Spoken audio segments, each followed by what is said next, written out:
The TMJ-TMD conundrum is real and has been puzzling the dental and medical professions for decades. This is the TMJ-TMD Demystified podcast with Dr. Tony Urbanek, where we'll connect the dots between TMD symptoms and the actual cause. We'll tackle common TMD misconceptions and educate you, the practitioner, about a simple, tested, and proven TMD solution that has already provided relief to thousands of patients, while helping practitioners build an additional source of income free from insurance control. Welcome to this episode of the TMJ-TMD Demystified podcast.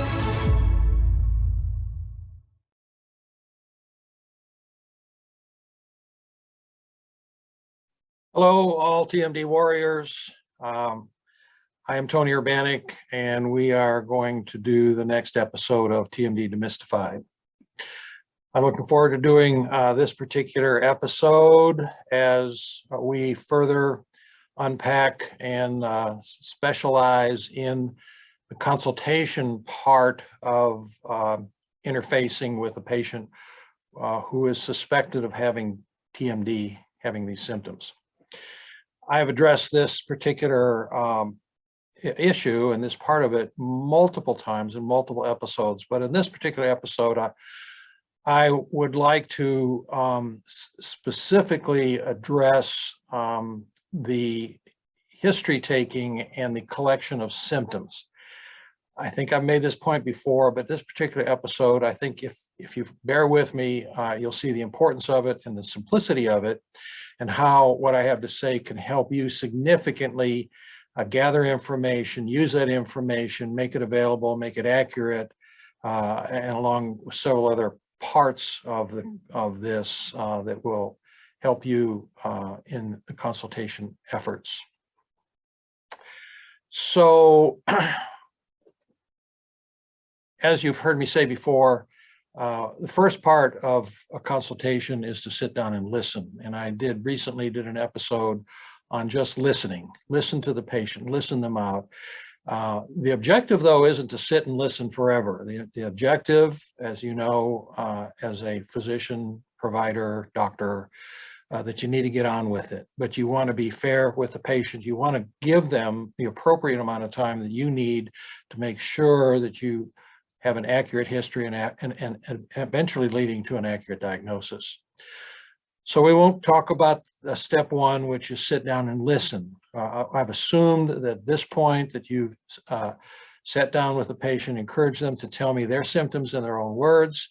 And now we're on to the second part of collecting symptoms. Now, in the first section of this, patient will tell you what they and describe their symptoms in their own words. That is what you want, their symptoms in their own words. But the second part is to collect any and all of the actual symptoms that we know are related to temporomandibular joint problems. And although there are several that I am not going to list that are, call them secondary or still need some additional work on their relationship to temporomandibular joint disorders, the well-known, well-accepted, agreed upon symptoms associated with inflammation within the temporomandibular joint are frequent or recurring headache, earache, jaw pain, neck pain, ringing in the ears, tinnitus, feeling of fullness in the ears, like you've been swimming and can't clear your ears, is the most common description. Vertigo, dizziness, shoulder, upper shoulder and arm pain, arm, hand, finger tingling and numbness, and various types of locking associated with the mandible and the temporomandibular joint. Those are your well-accepted symptoms. And what you, the provider, want to know is how many of those symptoms can be checked off for the patient sitting in front of you. And so you have a list of symptoms in your mind what the patient gave you, but you want to know for sure, do they have any of those other symptoms? And what you'll find out is almost all of them have additional symptoms that they're not aware of coming from the temporomandibular joint. That's the point. So you want to get all of the information that's available. Most of these patients are not aware that these other symptoms that are associated with TMD are coming from their jaw joint. They have either they're not aware at all, or they're aware that they have the symptoms, but they think they're coming from something else or somewhere else, or assigning it some other cause. Very, very common. All right, so once I finish it up with the patient, I say, do you have anything else you'd like to tell me about your symptoms? No, I think that's it. Then the next part of this consultation, I'm doing this to help you. You can, doctor, you can do your consultation any way you want, but after 5,000 patients, I've really tried to streamline this so that I can get through an accurate, complete diagnosis and consultation within 15 to 20 minutes. So the next question that you're going to ask the patient, or that I'd suggest you ask the patient, is the following. I'm going to ask you a series of questions about your symptoms, and what I need to know is just a yes or no answer. If you've had the symptom, your answer will be yes. If you have not had the symptom, your answer will be no.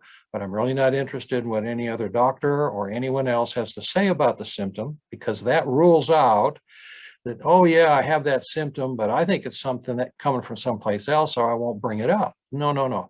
You just want to know if they have the symptom, no matter what they think about it or they've been told about it. And then you run down a list. So, and I also qualify that. And in a moment, farther on in this episode, I'm going to plug in a short version of that part of the consultation that I usually do, so you can see how it works and how I do it myself. I'll try to make it brief. But the question is worded like this specifically. Here's the question. Do you have, or have you ever had, do you have currently, recently, or ever, and then I emphasize ever, had the following symptom? And they'll shake their head, go, yeah. Do you have, or have you ever had frequent or recurring headaches? Yes or no. Do you have, or have you ever had frequent or recurring earaches? Patient will give you yes or no. Do you have, or have you ever had pain that goes down the back of the neck, side of the neck, or forward into the jaw? Yes or no. Is it neck pain, jaw pain, or both? It gets a little dicey there. Some people can't describe the difference, but you want to know, is it neck pain, jaw pain, or both? And then the next question, one or both sides. So now you've established in or out neck pain, in or out jaw pain, and is it one or both sides? Next question, do you have, or have you ever had, always emphasis, and ever means ever, do you ever have ringing in your ears? Do you have, or have you ever had problems with fullness in your ears, like you've been swimming and can't clear your ears? Do you have, or have you ever had vertigo, dizziness? A lot of people don't know the difference between, vertigo and dizziness. Basically, I know that you can distinguish it, but to the patient, it's all the same, vertigo and dizziness. It's a yes or no. Do you have, or have you ever had pain, upper arm or shoulder pain? If it's yes, one or both sides. Do you have, or have you ever had arm, hand, finger tingling and numbness? If it's yes, one or both sides. And then finally, has your jaw ever locked? And they'll say yes or no. And I always emphasize even instantaneously, an instantaneous inability to open as widely as you can. Now, as you go through that list, several things will happen. You will see that actually the majority of the patients will give you yes answers to symptoms that they had no idea were associated with temporomandibular joint problems. Now, I am not saying that each and every one of those symptoms always comes from a temporomandibular joint problem or diagnosis. What I am saying is that all of those symptoms related to temporomandibular joint problems, and more frequently than not, in fact, much more frequently than not, you will get positive findings along those lists of symptoms. And therefore, you will complete your knowledge of the symptom list and be certain that as red flags, you'll have more red flags as symptoms to finally then make your diagnosis after you do your exam. Along the way, as you go through that symptom list, more frequently than not, meaning more than half the time, as you go through that symptom list, you will see on the face, the patients will begin to realize that, oh my God, do you mean that my shoulder pain is coming from my jaw joints? And my answer is, well, shoulder pain is one of the symptoms of jaw joint problems frequently seen. And then if you want to say, well, not all shoulder pain comes from the temporomandibular joint, but we frequently see shoulder pain, upper back pain, neck pain associated with the temporomandibular joint. As I've said before, neck pain is the second most common symptom of TMD, headache being the number one.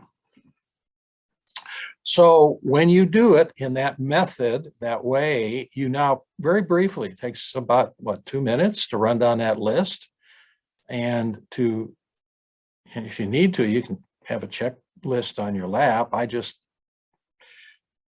put it up here long enough so that when I finish my consult, I immediately go to the computer and click in the symptoms or write the symptoms that the patient stated they have, which is extremely important that you do, extremely important that you document each and every one of those symptoms, because you will use them later in the process. Every time you see the patient back, you are going to want to know and use each one of those symptoms to communicate with the patient, and also to communicate with all the referral sources and all the doctors that you want to market to, who that patient had seen, who had misdiagnosed, mistreated, or misdirected those symptoms. Really important, really simple, and really effective on developing your network of referral doctors, extremely. And that has been discussed in detail previous episodes on the podcast. But this is where you collect that data, and it doesn't have to take 2 minutes. Listen to the patient first, let them give you their description of it, what they're feeling about it, whatever they want to say. It's important. And then more importantly, is to run down that symptom list, document it in your mind, on paper, on the computer, so that it can be used later. That way you get all of the symptoms, all of the information. It's the most efficient way that I have ever figured out to gain the symptoms and save you time and get on with the next patient. All right. And then secondly, I made the point that this really impresses on the patient. As you go through that, the patients their eyes will, just you can see it in their eyes, in the majority of patients, they'll realize that some of these other symptoms are coming from my jaw joint. Yes, ma'am. I mean, yes, very, very commonly. Now, what that does, and extremely important as to the consultation and service part of this, is it decreases the skepticism from the patient almost from the get-go. And as you know, with temporomandibular joint problems, both from the professional doctor point of view and the patient's point of view, have suffered these symptoms for 5, 10, 20, 30, 40 years. I have double handfuls of patients who have had these symptoms for 50 years, undiagnosed, untreated, or badly treated or mistreated. It's an abomination, but it happens constantly. So the skepticism now that these patients come in with begins to decrease. And they see almost immediately that this doctor seems to know what he's talking about. He's familiar with the symptoms. He's familiar with what I've experienced for the past 5, 10, 20, 30 years. How did you know? Well, it's not a complicated story, but it's a long story, and it's all in the information I have to offer. So the understanding is what you're driving to, understanding between the doctor and the patient. And then so you understand them, you understand their symptoms, and they understand you, and I hear it from the patients all the time. It's like, this is what I hear. You're the first doctor who's ever been able to listen to my symptoms, and you seem to understand what I'm talking about. I just, so common, takes your breath away. Hear it. And the next point is that it really drives home that this is a much broader problem for the patient. It may be limited. I mean, I have a series of patients that actually they have no pain, just locking. I mean, it does happen, not very often. or that they just have one or two of those symptoms and it's negative on everything else. But the majority of people, the vast majority of people that you run down that list, symptom list to, you are going to have them call out positively 2/3 to 3/4 to 9/10 of those symptoms. Many, many more than you would ever believe are going to give you positive answers on all of those symptoms. About 10 items. Okay. And the question will be, do you have now or ever had the following symptom? I know the answer to the first question, but we're going to do the entire list. Okay. First question is, do you have or have you ever had, ever meaning ever, had frequent or recurring headaches? Yes. Do you have or have you ever had frequent or recurring earaches, or something that feels like a deep earache? Yes. Do you have or have you ever had pain that goes down the back of the neck, side of the neck, or forward into the jaw? Yes. Is it neck pain, jaw pain, or both? Both. One or both sides? Both. Do you have or have you ever had problems with ringing in your ears? Ringing your bone? Yes, I've had. Do you have or have you ever had any problem with fullness in your ears, like you've been swimming and can't clear your ears? Not so much. Do you have or have you ever had any problem with vertigo and dizziness? Yes. Do you have or have you ever had any problem with shoulder or arm pain, or Yes. shoulder or arm tightness, one Yes. or both sides? Right side. Do you have or have you ever had any problem with arm, hand, or finger tingling or numbness? Yes. One or both sides? Left side. Was your jaw ever locked, where you went to go open, couldn't open fully, felt like it was catching or caught, or couldn't open fully? Not yet. No. That's actually the right answer, not yet. And to your knowledge, do you clench or grind your teeth? Yeah, I clench. And how do you know that? Because I wake up in the middle of the night like this. Okay. And I've also actually have bit my tongue in the middle of the night. Okay. My teeth. Okay. You can see, Mhm. they're all flat. I've been told by the dentist I've ground them down. Which I don't think I grind. I think I just like the And we've already talked about your the 3 accidents, so you've had a history of trauma, including breaking your jaw. Last question regarding the 4 head symptoms. We call them the big 4: headache, earache, jaw pain, neck pain. Those are the big 4. How far back does the earliest symptom go? When was the first time you ever, I mean ever, had any one of those 4 symptoms? Headache, earache, jaw pain, neck pain. It will usually be the headache, goes back furthest, but it could be any of the 4. The answer will always be in years. How far back, earliest symptom? Headache, earache, jaw pain, neck pain. Headache first. Headache first. What age or how many years ago? I was very young. I mean, I remember it since I was a little kid having headaches. Okay, so how would give me a number? 5. At age 5? Uh-huh. So we're talking 32 years. You've had headaches for 32 years. So, very, very important. Now, you have gotten all of the symptoms in a very short period of time. And so, the last point is that these symptoms allow you to learn, going back to learn. You learn from listening to the patient. But in this case, going down that symptom list, you, the provider, will get an experience, a learning experience with how common these symptoms are, how commonly they're misdiagnosed, misdirected, mistreated. It will enlighten you significantly in your ability to understand the problem in general. To give you just an example comes to mind, you know, I brought on an associate here about a year ago now, Dr. Urbina. He's been on a podcast with me before. I think this was mentioned on the podcast, but I mean, he came in whole cloth with significant training on occlusion, significant training on dealing with patients' occlusal disharmonies. But as far as treating temporomandibular joint problems, he had no direct experience, although he had made multiple kinds of splints, and not anything like we do here. And it wasn't long before he came to me and said, you know, I've seen a whole new light, a whole new experience listening to the patients and doing the examination, as you suggested, just gathering data and listening to these symptoms and how common they are, and how they are related, although they're disparate, and apparently not related, they are related, even though they are disparate symptoms. So that is the emphasis I want to make today.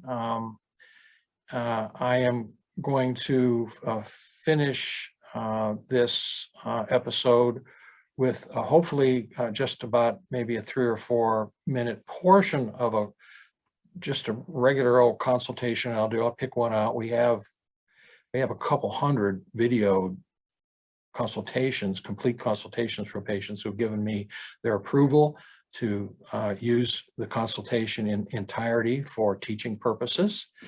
And I'll pick one out that goes through what I just described for you in detail, so you can just see me go through it briefly. Think about how you might dial that in for your own methods of doing a consultation with comfort. My only comment again for the second time is I've worked this method and these devices out thoroughly over a long period of time, so that I am not tied up with the patient for half an hour or even 20 minutes listening to, whatever the patient wants to say. You don't want to get tied up in that. You don't want to just sit there and listen to whatever the patient wants to say. You have to take control, take charge, and direct the consultation, direct the questions, so that you can get all the information you need, make it accurate, make it meaningful, and that will give you and the patient the best opportunity to make appropriate diagnosis and get on with treatment,